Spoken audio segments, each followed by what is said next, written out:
اعوذ باللہ من الشیطان اللعین الرجیم بسم اللہ الرحمن الرحیم الحمد للہ رب العالمین الذی خلقنا لعبادتہ والذی جعلنا من المتمسکین بولایت مولانا امیر المؤمنین والذی جعلنا من الباکین فی اداء المظلوم والحمد للہ الذی جعلنا من المنتظرین لظہور حجتہ ثم الصلاۃ والسلام علی اشرف الانبیاء والمرسلین حبیب الہ العالمین الذی سمی فی السماء باحمد وفی الارضین بابی القاسم محمد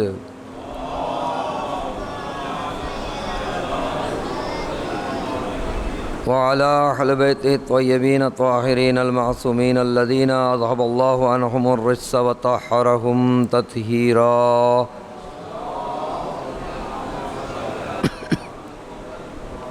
ولعنة الله على أعدائهم أجمعين. أعوذ بالله أن أكون من الجاهلين وأعوذ بالله أن أكون من الغافلين. مومنین کرام، بزرگان محترم، نوجوانان عزیز، اس وقت کی گفتگو کا عنوان جیسا کہ آپ مستحضر ہیں، پہلی عید یا آخری عید، اس عنوان سے اس وقت گفتگو کرنے کا ارادہ ہے. اور جیسا کہ آپ کے علم میں ہے کہ ماہ مبارک رمضان اپنے آخری عشرے میں ہے.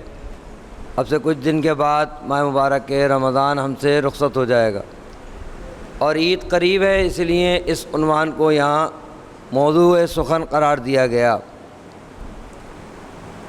پہلی عید سے مراد، اگر ہم یاد کریں اپنے اس زمانے کو جب اللہ کی مدد سے ہم نے اس زمین پر آنکھ کھولی، جب میں دنیا میں آیا، جب میری ولادت ہوئی، جب میں یہاں آیا اس زمین پر، اور جب ماہ مبارک رمضان آیا اور پھر عید آئی، تو مجھے یاد ہونا چاہیے کہ وہ عید میں نے کیسے گزاری.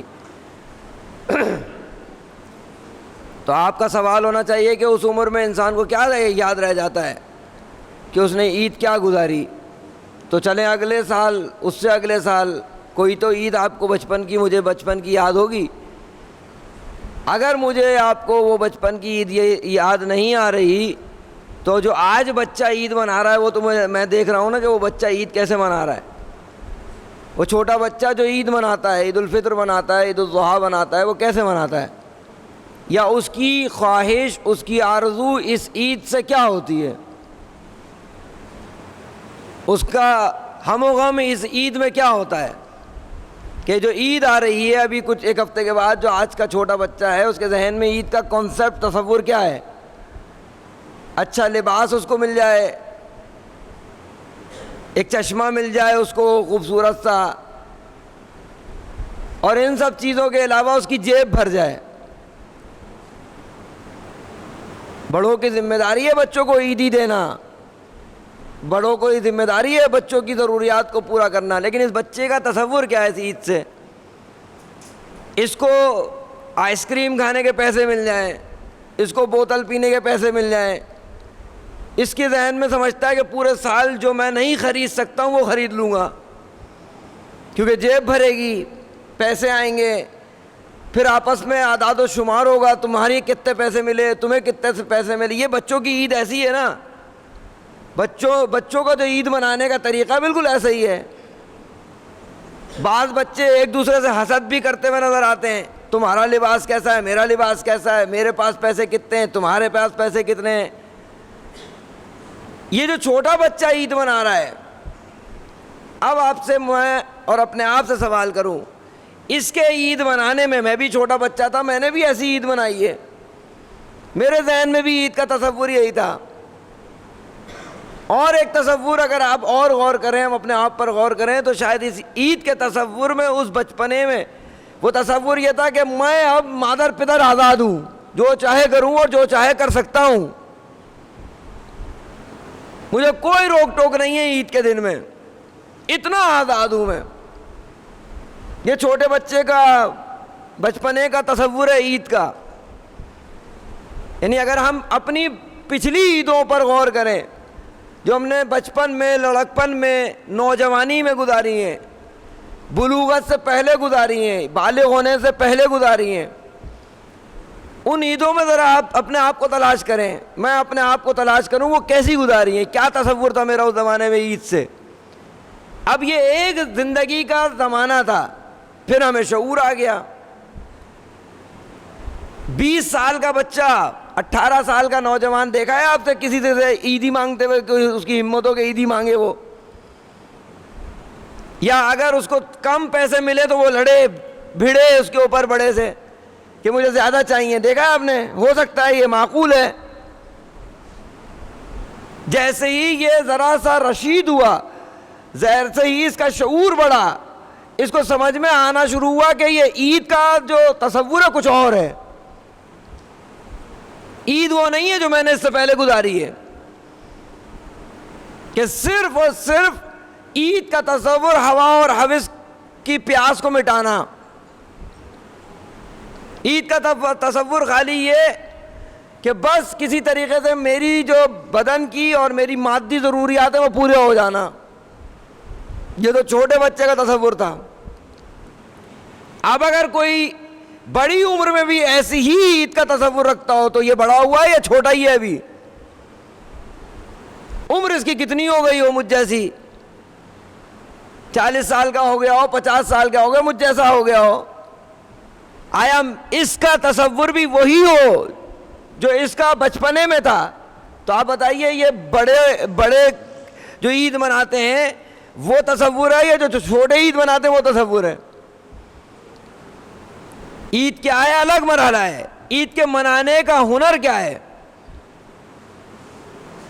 اور وہ یہ عید وہ تو نہیں ہے جو غیر اسلامی ہو، یہ وہ تو ایونٹ نہیں ہے نا جو غیر اسلامی ہو، یہ تو الہی ایونٹ ہے. یہ وہ دن ہے جس کو خدا نے عید قرار دیا ہے. تو اگر اس عید کو منانے کا طریقہ خدا نہیں بتائے گا تو کون بتائے گا؟ اس عید کے منانے کا جو ہنر ہے خدا کے بندے اور اس کی طرف سے جو ہادیان برحق ہیں وہ نہیں بیان کریں گے تو کون بیان کرے گا؟ یہاں پر میں تو اس کو سیٹ کریں گے کہ عید کیسے منانی چاہیے.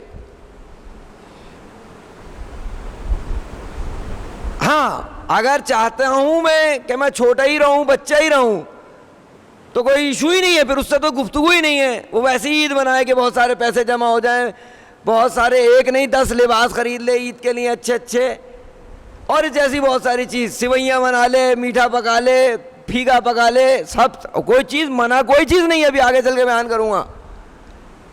پروردگار کہیں انسان کو نہیں روکتا کہ وہ خوش نہ ہو.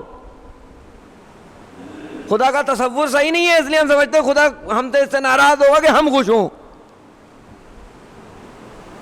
اگر ہم خوش ہو جائیں گے، ہم کوئی اچھا لباس پہن لیں گے، ہم کوئی اچھی غذا کھا لیں گے، ہم کوئی اچھی چیز استعمال کر لیں گے تو اس سے خدا کو برا لگے گا. کیا یہ تصور ہے؟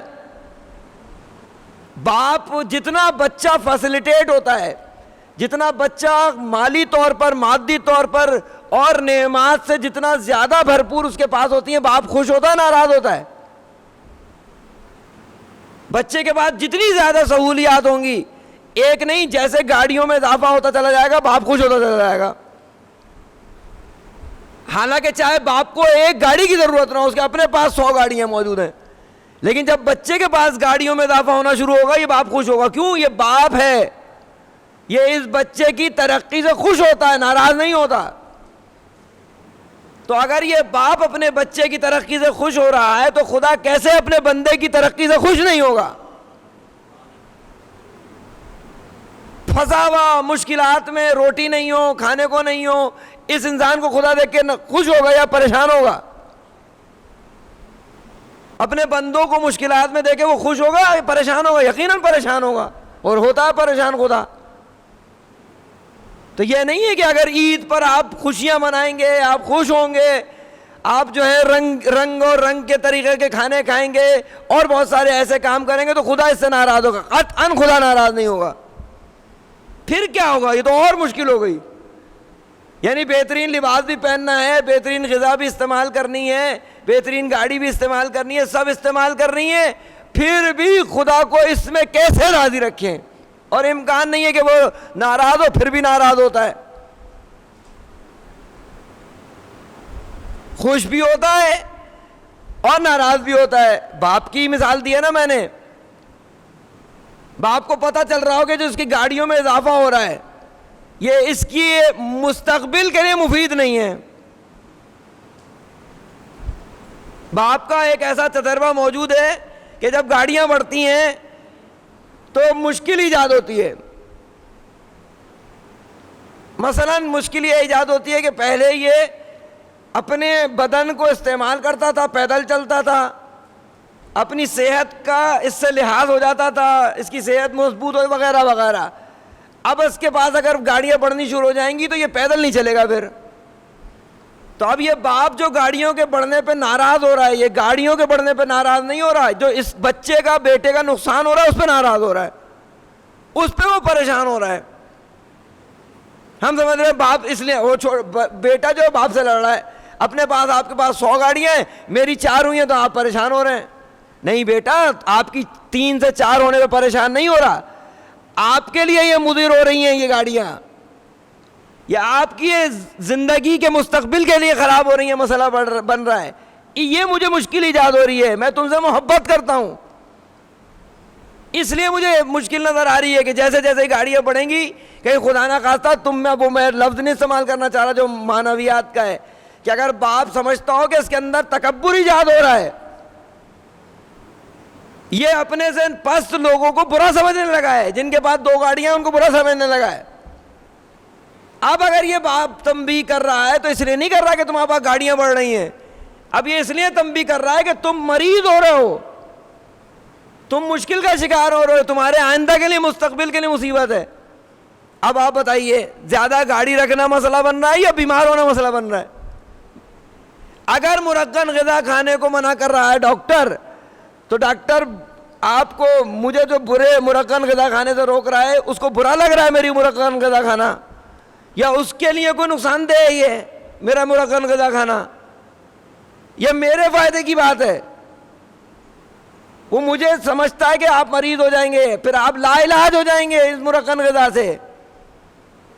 تو یہ تو سمجھ میں آ رہا ہے ڈاکٹر جو مرغن غذا کھانا جو کولیسٹرول بڑھاتی ہے، جو بقیہ امراض لاتی ہے، اس لیے ڈاکٹر روکے تو ہم روکیں۔ خدا جب یہ کہہ رہا ہے کہ حرام مت کھاؤ تمہاری روح کے لیے مشکل ہے،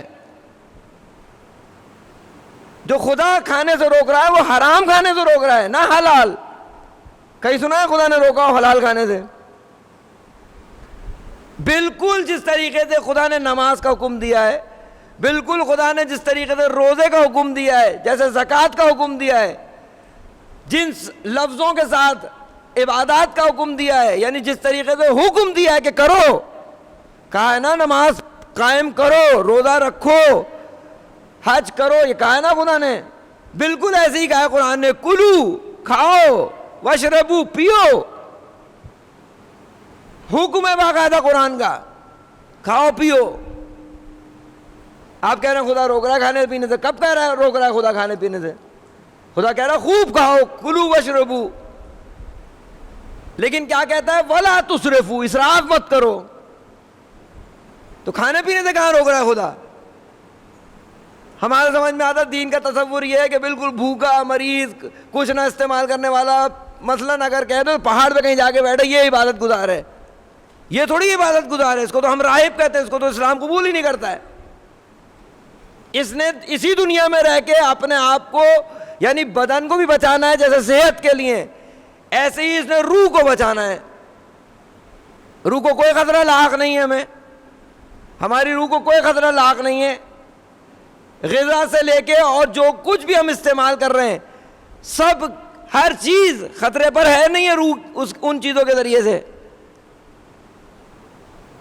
یہ بدن میں جس طریقے سے غذا کھاتے ہیں نا، غذا کھاتے ہیں دہن کے ذریعے اور وہ معدہ خراب کرتی ہے اگر زیادہ کھا لیں۔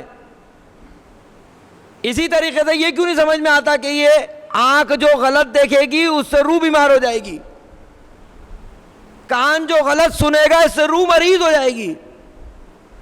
ہاتھ جو اگر غلط اٹھیں گے تو اس سے روح بیمار ہو جائے گی.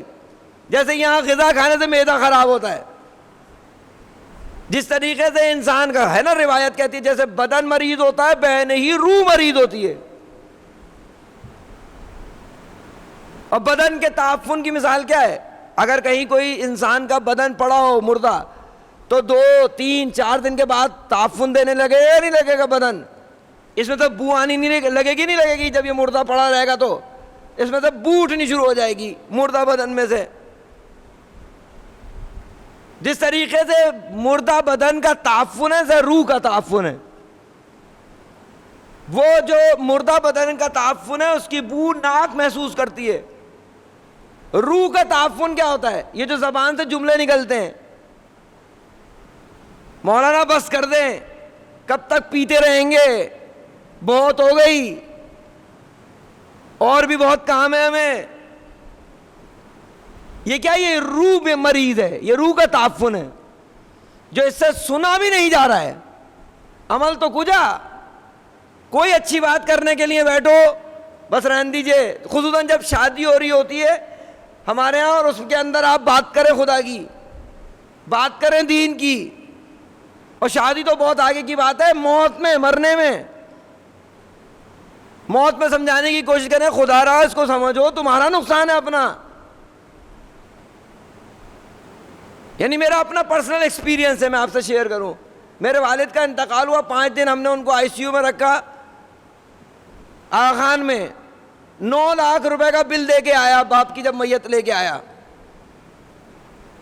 9 لاکھ روپے کا وہاں بل دے کے آیا ہوں, باپ کی میت لے کے آیا ہوں. ابھی دفن کر کے آؤں گا, جب گھر پہ پہنچوں گا پھر 2000 آدمی کھڑیں گے ہمیں کھانا کھلاؤ. یہ ہوتا ہے کہ نہیں ہوتا؟ جو کر سکتا ہے اور اس سے زیادہ کرے, جو نہیں کر سکتا اس کا کیا حال ہوگا؟ یہ بات کرو, کہیں گے مولانا کیا باتیں کر رہے ہیں آپ. یہ روح مریض ہے جس کو 2 اور 2 4 سیدھا سیدھا سمجھ میں نہیں آ رہا.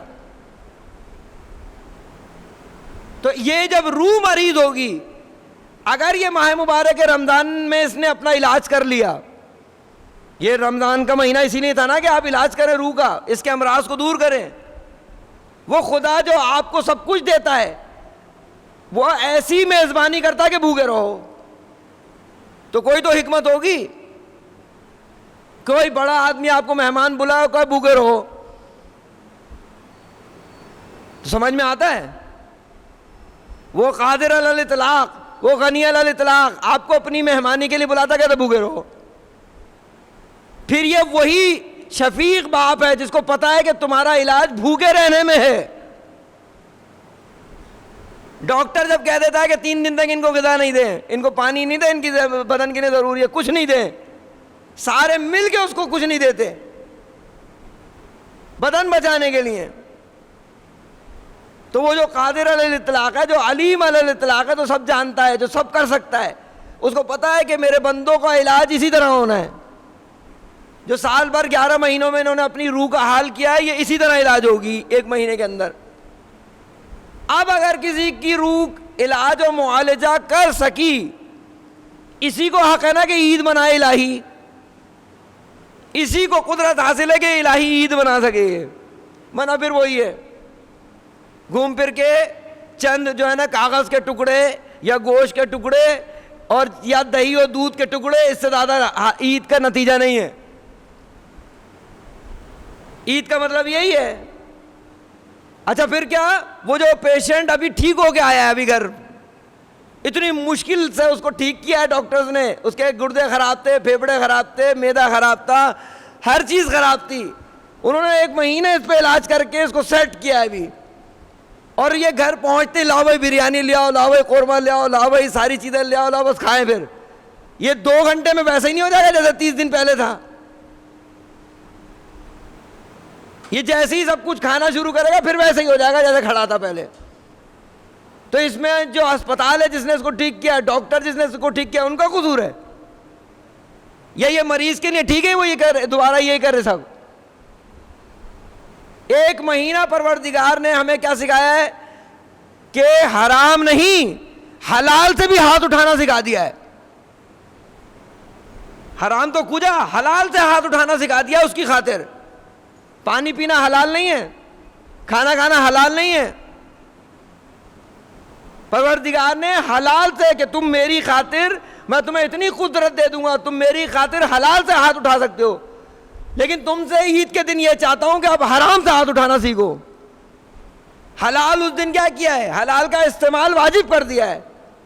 واجب ہے نا، روزہ رکھنا حرام ہے، عید کے دن روزہ رکھ سکتے ہیں؟ کیوں نہیں رکھ سکتے؟ ایک کم از کم ایک لقمہ ضرور تم پہ واجب ہے کہ کھاؤ۔ وہ یہی دیکھنا چاہتا ہے کہ تم نہ حلال سے ہاتھ اٹھاؤ نہ حرام سے ہاتھ اٹھاؤ، یہ دیکھو کہ میری کتنی بات مان رہے ہو۔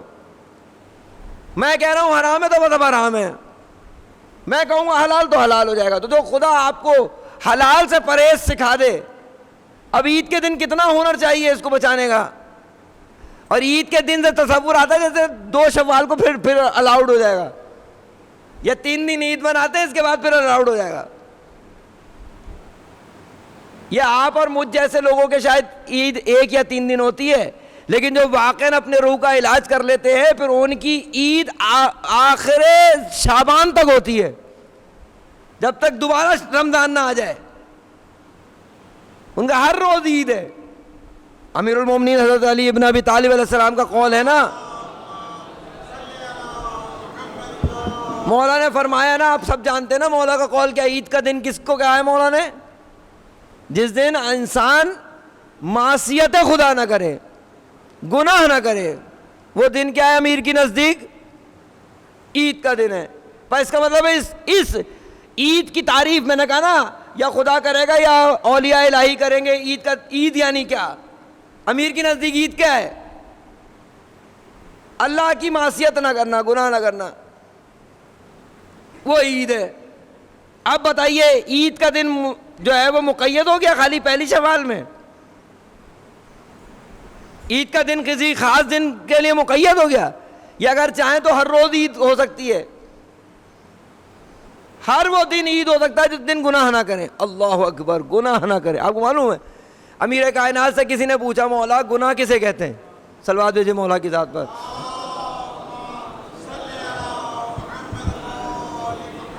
پوچھنے والے پوچھا مولا گناہ کسے کہتے ہیں؟ آپ یہ بھی جانتے ہیں کہ جب بھی مولا سے سوال کیا گیا تو مولا کو دیر لگتی تھی جواب دینے میں۔ دیر اسے لگتی ہے جو یہاں کا پڑھا ہوا ہو، اسے نہیں لگتی جو وہاں سے پڑھ کے آیا ہو۔ کبھی دیر نہیں ہوئی امیر کائنات کو جواب دینے میں، لیکن اس سوال کے جواب میں مولا کائنات نے توقف کیا، پھر جواب دیا۔ پوچھنے والے نے پوچھا یا علی آپ نے کبھی دیر لگائی نہیں جواب دینے میں، یہ آپ نے جو توقف کیا کیوں کیا؟ اس نے کیا پوچھا تھا؟ گناہ کسے کہتے ہیں؟ معلوم ہے امیر کیا کہتے ہیں؟ امیر پلٹ کے فرماتے ہیں کہ لفظ گناہ نے میری سانس کو منقطع کر دیا۔ اب اس کا مطلب کیا ہے؟ کتنا گراں ہے علی کے لیے لفظ گناہ۔ تو ایک تو بات یہی ہے کہ جب علی کا چاہنے والا گناہ کرے گا تو علی پہ کتنا گراں ہے۔ یہی باپ جیسے اپنے بچے کو اگر غلط حالت میں دیکھے گا، کسی غلط کاری میں دیکھے گا، کتنا برا لگے گا۔ دوسرا مسئلہ کیا ہے؟ دوسرا مسئلہ یہی ہے جیسی ہی معصیت کریں گے، جیسی گناہ کریں گے، ویسی ہی عید ختم۔ اب عید کا تصور نہیں ہے۔ مولا نے یہ نہیں کہا کہ ایک دن میں 1 گناہ نہ کرے، 2 گناہ نہ کرے، 3 گناہ، یہ کہا علی نے۔ عید وہ ہے کہ جس دن انسان معصیت نہ کرے۔ اب کتنا اٹینٹو ہونا پڑے گا، کتنی توجہ بڑھانی پڑے گی کہ غلطی نہ ہو۔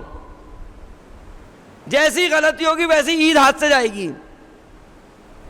ہاں پھر وہی کہوں کہ اگر بچوں والی عید منانی ہے تو منائیے، چھوٹے بچے کی طرح عید منانی منائیے، کوئی ایشو نہیں ہے، لیکن اگر واقعاً عید منانی ہے تو گناہ سے پرہیز کرنا پڑے گا۔ اور اللہ آپ کو سکھا چکا ہے، اللہ پر حرف نہیں آئے گا، خدا ہمیں 30 دن سکھا چکا ہے گناہ سے بچنا۔ خدا ہمیں سکھا چکا ہے کہ ہم نے کس طریقے سے اپنے آپ کو بچانا ہے، محفوظ کرنا ہے اپنے اوپر۔ آپ پورے ماہ مبارک میں اگر کوئی آپ کو کہے کہ روزہ یہ پانی پیو، کیوں نہیں پیتے؟ اپنے ارادے سے نہیں پیتے یا کوئی اجبار ہے آپ پر، زور زبردستی ہے؟ کوئی زور زبردستی ہے؟ زور زبردستی نہیں ہے. آپ کا ارادہ اتنا قوی ہو گیا ہے کہ آپ پانی نہیں پیتے. آپ کا ارادہ اتنا قوی ہو گیا ہے کہ آپ حلال سے ہاتھ اٹھاتے ہیں. اس کا مطلب کیا ہے؟ آپ کی اسٹیمیشن ہو گئی کہ آپ کتنا کر سکتے ہیں. میں مثال اگر آپ کو دوں نوجوان دوستوں کو، 40 پہ آپ اور ہم جب جاتے ہیں تو لوگ جو 40 پہ گئے ہیں انہوں نے جو آ کے بتایا یہی بتایا نا کہ انسان 3 دن نہ آرام ہوتا ہے نہ کچھ اور ہوتا ہے. 2-2.5 گھنٹے 3 گھنٹے کا خالی آرام ہوتا ہے اور 20-22 گھنٹے انسان کام کر رہا ہوتا ہے. جو لوگ موقفوں میں مصروف ہوتے ہیں بالخصوص وہ خدمتگار، اور جو پیدل بھی چل رہے ہوتے ہیں وہ بہت زیادہ سوتے نہیں ہیں. جبھی تو 3 دن میں پہنچ جاتے ہیں وہاں 70-80 کلومیٹر. وہاں سے اس کا مطلب ہے امام حسین آپ کو ایک پیغام دیتے ہیں کہ جو وہاں ہو کے آیا ہے وہ بھی، جو نہیں گیا وہ بھی، کہ تم اتنا کر سکتے ہو، تم میں اتنی پاور موجود ہے. یہاں کے کیا ہو جاتا ہے؟ یہاں الٹا ہو جاتا ہے. 2 گھنٹے کام کرنے کے لیے تیار نہیں ہے، بقیہ 22 گھنٹے ادھر ادھر گھوم رہے ہیں. ذرا سا 18 گھنٹے کی جاب ہو پریشان ہے. کیوں پریشان ہے؟ جب آپ کر سکتے ہیں. تو یہ جو کر سکتے ہیں نا، یہ 30 دن میں اللہ نے آپ کو یہ سکھا دیا ہے کہ تم کر سکتے ہو. حرام سے آدمی اپنے آپ کو بچائے. اور حرام میں عید کے دن سب سے زیادہ خطرناک، اور ویسے بھی حرام میں یہ نہیں ہے کہ آپ جو ہے نا کوئی ایسی ویسی چیز کھا لیں پی لیں. سب سے زیادہ خطرناک مرحلہ ہوتا ہے حقوق العباد. انسان کا جو انسان پر حق ہے، مومن کا جو مومن پہ حق ہے. اس سال عید پہ طے کر لیں سب سے زیادہ جو ناراض ہے خاندان میں، جو کہ آپ سے ملنے کو تیار نہیں ہے، آپ نے اس کے گھر جانا ہے. سخت ہے نا؟ جو آپ سے ملنے کو تیار نہیں ہے، ہو سکتا ہے اس کے دروازے پہ جائیں تو پھر بھی برا بھلا گیا آپ کو، لیکن آپ نے جانا ہے اس کے یہاں. پھر دیکھیے کتنا مزہ آئے گا عید کا. پھر ہمت کرے انسان. جو سب سے زیادہ ناراض ہے خاندان میں، اس کو منانا ہے. کس کی خاطر؟ خدا کی خاطر. کس کی خاطر؟ صاحب العصر کی خاطر. یہ کام جو کام مشکل سمجھ میں آ رہا ہے وہ کرنا ہے اللہ کی خاطر.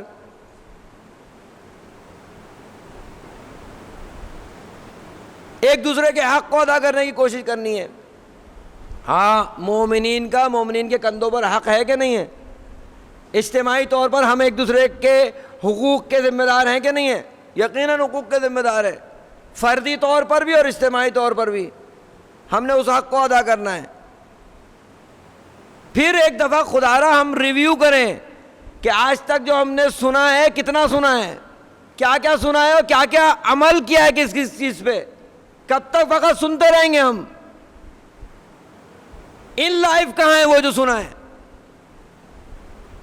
جتنا سن چکے وہ زندگی میں کیوں نہیں آ رہا ہے؟ کہاں پرابلم ہے؟ کہاں پھنس رہی ہے بات؟ یہ کان سے نیچے کیوں نہیں اتر رہی ہے بات؟ سچی بتائیے. کو پہلا تو لیکچر یہاں نہیں ہو رہا نا؟ یہ المہدی ایجوکیشنل والے دوست ہمارے مسلسل یہاں جو لیکچر یہاں پہ بھی ارینج ہو رہا ہے، اور پروردگار ان سب کی توفیقات میں اضافہ کرے، آپ کی توفیقات میں اضافہ کرے. مستقل جس کی بنیادوں پہ جس طریقے سے آپ یہاں ارینج ہو رہے ہیں، اچھے اچھے جو ہے نا پڑھے لکھے لوگ علماء یہاں آ کے تقریریں کر رہے ہیں، بیان کر رہے ہیں. جو بہتر سے بہتر آپشن ہوتا ہے اسے یہاں بلایا جاتا ہے بیان کے لیے. ایسا ہے کہ نہیں ہے؟ تو یہ میری ذمہ داری نہیں ہے کہ پھر اپنی زندگی کو ریویو کروں کہ ان لیکچرز کا میری زندگی میں کہاں پڑا ہے اثر. میں نے اپنی زندگی کو کتنا ریویو کیا ہے. فائدہ کس کا ہونا ہے اس میں؟ نہ المہدی کا فائدہ ہونا ہے، نہ بولنے والے کا فائدہ ہونا ہے.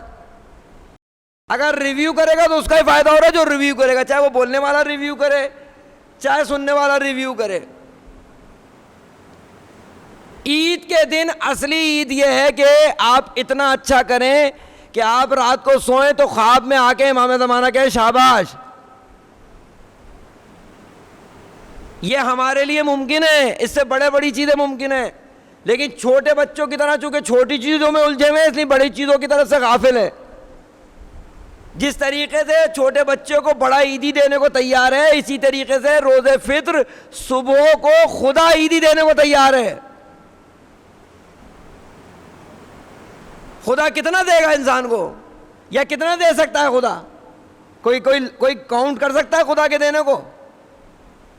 کہ خدا کتنا دے گا. روزہ عید جب آپ کہیں گے اللہم اہل الکبریاء والعظمہ واہل الجود والجبروت، اہل الجود یعنی اے سخی، اے سخاوت کے اہل، اے صاحب کبریائی، اس کے ہاتھ جو 9 دفعہ ہاتھ پھیلائیں گے اس کے آگے تو کچھ دے گا کہ نہیں دے گا؟ آپ کو پتہ چلا آپ کو کہ کیا دیا اس نے آج تک؟ دیتا ہے وہ، مسئلہ ہماری طرف سے کہ ہم نہیں سنبھال پاتے ہیں، ہماری ظرفیت کمزور ہو جاتی ہے. وہ تو یقیناً دیتا ہے. جب وہ کہا ہے اس نے کہ ہاتھ پھیلاؤ تو ایسا نہیں ہو سکتا کہ خالی ہاتھ لوٹا دے. وہ اس نے ہمیں بہت کچھ دیا ہے، بہت کچھ دینے کو تیار ہے. ہم لینے کو تیار نہیں ہیں. میں لینے کو تیار نہیں ہوں. تو عید کا جو دن ہے نا وہ خوش ہونے کا دن ہے، اللہ کو خوش کرنے کا دن ہے. اللہ آپ کی خوشی سے خوش ہوتا ہے. جتنا آپ خوش ہوں گے وہ خوش ہوگا. خوب خوشی کا تصور رہ گیا ہماری زندگی میں؟ ہمیں خوش ہونے کا موقع ملتا ہے کبھی کہ ہم خوش ہوں؟ خوشیاں ہماری زندگی سے نکال دیے گئے ہیں، پریشانیاں ہماری زندگیوں میں ڈال دی گئی ہیں. اس کا ایک خود قصوروار میں خود ہوں کہ مجھے ہنر نہیں آتا، مجھے وہ ہنر نہیں آ پا رہا کہ جو صحیح ہنر ہے عید منانے کا. ایک حصہ بس 2-4 منٹ میں. دوسرا حصہ کہ آپ یاد کریں کہ آپ کی پہلی عید کیا تھی اور اب جو عید ہے یہ کون سی عید ہے. کیا ممکن نہیں ہے کہ یہ عید آخری عید ہو؟ کیا بالکل ممکن ہے. آخری عید سے کیا مراد ہے؟ اور عید کے دن کئی لوگوں کا انتقال ہوا ہے، ہم خود جانتے ہیں. ممکن نہیں ہے یہ کہ میری روح قبض ہو جائے اسی عید الفطر کے دن. تو یہ ذہن میں رہے نا، انسان جب نکلتا ہے پابندی سے اور پھر شیطان اس کو ورغلاتا تو ذہن میں رہے کہ مر بھی سکتا ہوں آج ہی.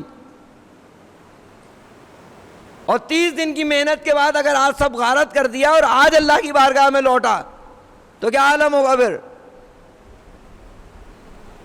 وہ کہے گا یہ 30 دن تم کیا کر رہے تھے، آج کیا کیا؟ کتنا خطرناک ہے. عید اور موت کنٹرول کرے گا نہیں کرے گا انسان کو یہ تصور کہ خدا نہ خواستہ آج نہ مر جاؤں اور خالی ہاتھ نہ مر جاؤں. خالی ہاتھ ہو جائے گا جب گناہ کرے گا تو وہ جو کچھ بھی حاصل کیا سب ضائع ہو جائے گا. تو اگر آخری عید ہوئی تو بالکل سناٹا ہو جائے گا زندگی میں اور بالکل سب سیٹ ہو جائے گا. انسان خود کو روک لے گا خود بخود اور وہ سب کچھ کرنے کی کوشش کرے گا کہ اگر مر جاؤں تو ہاتھ اور بھرا ہوا ہو.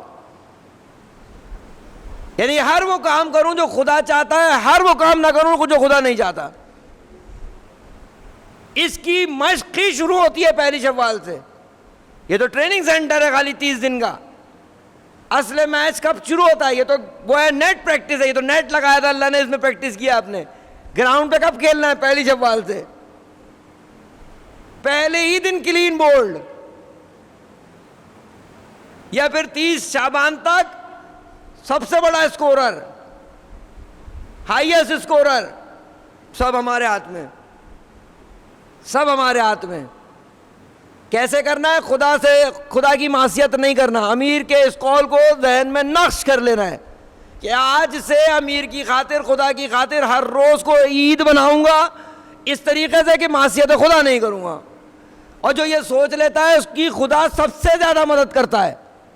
خدا ہمیں کبھی ہمارے حال پہ نہیں چھوڑتا اگر ہم اس کی راہ میں آگے بڑھتے ہیں تو پھر وہ ہمارا حامی و ناصر ہوتا ہے. ائمہ نے نہیں کہا، امام سجاد علیہ الصلوۃ والسلام کا قول ہے، صلوات دیجیے مولا کی ذات پر.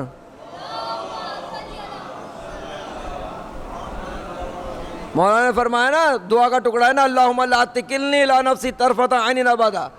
پروردگار مجھے میرے حال پر ایک لمحے کے لیے نہ چھوڑ، کہ پتہ ہے نا اپنا حال کیا ہے. اگر اللہ نے مجھے میرے حال پہ ایک لمحے کے لیے چھوڑ دیا تو میرا کیا حال ہو جائے گا. تو یہ جو دست پر خدا نے آپ کو کر دیا ہے، مجھے کر دیا ہے، اس کو محفوظ کرنا ہے، اس کو بچانا ہے. پھر دیکھیے خدا ہماری آپ کی کتنی مدد کرے. پھر ہے عید، ایک عید آخری عید اس عنوان سے کہ موت. دوسرے یہ آخری عید نہیں ہو سکتی کہ اب عید کی نماز غیر سرکار حجت کے پیچھے نہیں پڑھیں گے. یہ آخری عید ہے جو مولا مہدی کے بغیر گزر رہی ہے. آئندہ آنے والا سال حضرت کے ظہور کا سال ہو انشاءاللہ. تو اگر آپ کی میری خواہش ہے کہ آئندہ عید مولا کے پیچھے پڑیں تو جیسی ابھی زندگی گزار رہے ہیں اس میں چلے گا، یا خود کو اور ایکٹیو کرنے کی ضرورت ہے مزید؟ قاسم سلیمانی شہید ایک لمحے کے لیے ٹکے اپنی زندگی میں، رکے اپنی زندگی میں. سبط جعفر شہید جو ہیں وہ اپنی زندگی میں آپ نے کبھی انہیں رکا ہوا پایا؟ قریب ترین لوگوں کا کہنا ہے شہر کراچی میں 100 کلومیٹر تقریباً ڈیلی موٹر سائیکل پہ موو تھی اس آدمی کی. کس کے لیے؟ اپنا تو ان کا رینک بھی اتنا زیادہ تھا کہ عیش کرے اپنی فیملی ان کی، جس اسٹیٹس کا وہ آدمی تھا. پھر کس کے لیے گھومتا تھا 100 کلومیٹر؟ کس کے لیے ایکٹیو تھا وہ آدمی؟ دوسروں کے لیے. دوسروں کو کاموں کے لیے بے چین تھا، دوسروں کی خدمت کے لیے بے چین تھا. جبھی تو اس کی زبان سے نکلا جب امام آئیں گے. تو آخری عید اللہ کرے کہ ہم سب مل کے اس کو آخر کر دیں کہ آخری عید ہے حضرت حجت کے بغیر. اگلی عید حضرت کے ساتھ منائیں گے. تو پھر بہت فعالیت چاہیے، پھر بہت ساری چیزوں کو ٹھیک کرنا پڑے گا، پھر بہت سارے اجتماعی معاملات کو درست کرنا پڑے گا. بہت قربانی چاہتی ہے یہ چیز. سب سے پہلے انسان کو اپنی میں کو ختم کرنا پڑے گا اور ہم پہ جمع ہونا پڑے گا کہ مل کے کریں گے جو کریں گے. سب آپس کے چھوٹے چھوٹے اختلافات، چھوٹے چھوٹے اداروں کے اختلافات، چھوٹی چھوٹی تنظیموں کے اختلافات سب ختم کرنا پڑے گا سب نے مل کے. اور ہر آدمی یہ کام کر سکتا ہے، کوئی خاص آدمی نہیں چاہیے بہت بڑا. کوشش کریں لوگوں کو پیغام پہنچائیں گے خدا را ہر آدمی کی ذمہ داری ہے دوسرے کو کہو گے خدا را مولا کے ظہور کی خاطر اختلافات ختم کرو، فیملی سے لے کے پوری سوسائٹی تک. میں نے اس دن بھی یہ کہا تھا کہ سوسائٹی کو اس قابل بنا پائیں کہ حضرت یہاں مہمان ہو سکیں. آپ ظہور فرمائے تو ہم ان سے کہیں کہ آپ آئیں ہمارے علاقے میں آئیں، ہم آپ کے میزبان ہیں، کچھ عرصہ آپ ہمارے ساتھ رہیں. تو یہ آخری عید آپ کو ہم نے مل کے آخری قرار پانا ہے اس کو کہ اللہ کرے کہ ہم اپنی ذمہ داری پوری کریں. آخری عید ہے بس مولا کے بغیر، اگلی عید مولا کے ساتھ منانی ہے. تو اس کے لیے واقعاً سوچنا پڑے گا. پروردگار سے دعا اسی بات کی مانگنی ہے کہ جیسی تو عید چاہتا ہے ویسی منانے کی ہمیں توفیق نصیب ہو جائے. ہم تجھے خوش کر سکیں ایسی عید منا پائیں، ہم تیری حجت کو خوش کر سکیں کہ جیسی وہ عید چاہتے ہیں ہم ایسی عید منا دیں. ان کی عید کیسی ہے ابھی؟ حق نہیں ہے امام زمانہ کو کہ وہ عید منائیں. سوچا ہے کبھی کتنی غربت میں کتنی مصیبت میں میرے اور آپ کا آقا مولا عید منا رہا ہوگا؟ ہم پر ہوتے ہوئے ظلم سے وہ خوش ہوں گے، کیا عالم ہوتا ہوگا ان کے دل کا. کیا تصور کریں عید کے دن مولا آج کہاں عید منا رہے ہوں گے، یا کیسی عید منا رہے ہوں گے مولا. وہ ذات جس کو روزانہ کربلا دکھائی جاتی ہو وہ عید منا سکتی ہے، خوش ہو سکتی ہے. اس کے دل کا، اس کے اس غم کا علاج کس کے ہاتھوں میں؟ میرے آپ کے ہاتھوں میں. ان کے درد کا اگر مداوا کر سکے تو عید ہے، ان کے غم کا علاج کر سکے تو عید ہے. انسان اس غم میں عید کے دن مبتلا ہو کہ مولا کا ظہور کیوں نہیں ہوا. تو بس میں نے بات کو یہاں تمام کیا. پہلی عید سے مختلف ہونی چاہیے اب آنے والی عید، اور آخری عید اس عنوان سے ہونی چاہیے کہ اللہ کرے کہ ہم ظہور کے لیے صحیح خدمت کے قابل ہو سکیں. اس سے بڑی کوئی عید ہی نہیں ہو سکتی عید کی جو خدا ہمیں دینا چاہتا ہے کہ پروردگار ہمیں امام علیہ الصلوۃ والسلام کے صحیح خادم بننے کی ہمیں توفیق دے دے. بس خالی وہ دینا چاہتا ہے ہمیں، ہم لینے والے نہیں بن پا رہے. نظام تعلیم کو علاقے کی ٹھیک نہیں کر رہے، اقتصاد کو علاقے کے ٹھیک نہیں کر رہے، اخلاقی روابط کو ٹھیک نہیں کر رہے، اجتماعی روابط کو ٹھیک نہیں کر رہے، آپس میں اناد کو تعصب کو دور نہیں کر رہے. اس بھیانک حالات میں آ سکتا ہے آپ کا ہمارا مولا؟ جب ہم دو مومن آپس میں بیٹھنے کو تیار نہیں ہیں کسی ایک مقصد کے اوپر تو وہ کیا آئیں گے ہمارے اس مجمع میں؟ لیکن ہم کر سکتے ہیں، پیار محبت ایجاد کریں، نفرتوں کو دور کریں، آپس میں ایک دوسرے کو معاف کرنے کا سلیقہ سیکھیں، پھر دیکھیں کتنا لطف آتا ہے، پھر خوش ہوتا ہے انسان کا۔ اصلی خوشی یہ ہے کہ انسان کی روح مطمئن ہو جائے کہ وہ کچھ کر سکا خدا کی خاطر، کچھ کر سکا حجت خدا کی خاطر۔ پروردگار سے دعا ہے کہ پروردگار کہنے والے کو اور سننے والے کو توفیق عنایت فرما، جو توفیق تو نے عنایت کی ہے اس کو استفادہ کرنے کی توفیق عنایت فرما۔ بار الہ ہمارے گناہوں کو معاف فرما، بار الہ اگر اب تک تو نے ہمیں معاف نہیں کیا ہے بحق امام زمانہ ہمیں معاف فرما۔ بار الہ ہمیں امام کی خدمت کرنے کی توفیق عنایت فرما، امام کے ظہور سے پہلے ظہور کے بعد جہاد اور شہادت کی توفیق نصیب فرما، امام کے تمام دشمنوں کو نیست و نابود فرما، جو مومنین مریض ہیں ان کو شفا عنایت فرما، خصوصاً ہمارے دوست کاظم صاحب کی جو پلاسٹر کا اور ٹانگ کا مسئلہ ہے، بار الہ تو سے واسطہ ہے امام سجاد کی مصیبت کا، ہمارے اس دوست کو اور تمام مریض مومنین کو جلد از جلد شفائے کاملہ عنایت فرما، ہمیں اسی طریقے سے دین کی خدمت کرنے کی توفیق عنایت فرما، ہم سے یہ ٹوٹی پھوٹی عبادات کو اپنی بارگاہ میں قبول و منظور فرما، بار الہ رہبر معظم کا سایہ ہمارے سروں پر مدام فرما۔ ربنا تقبل منا انک انت السمیع العلیم وتب علینا انک انت التواب الرحیم۔ ان اللہ وملائکتہ یصلون علی النبی یا ایھا الذین آمنوا صلوا علیہ وسلموا تسلیما۔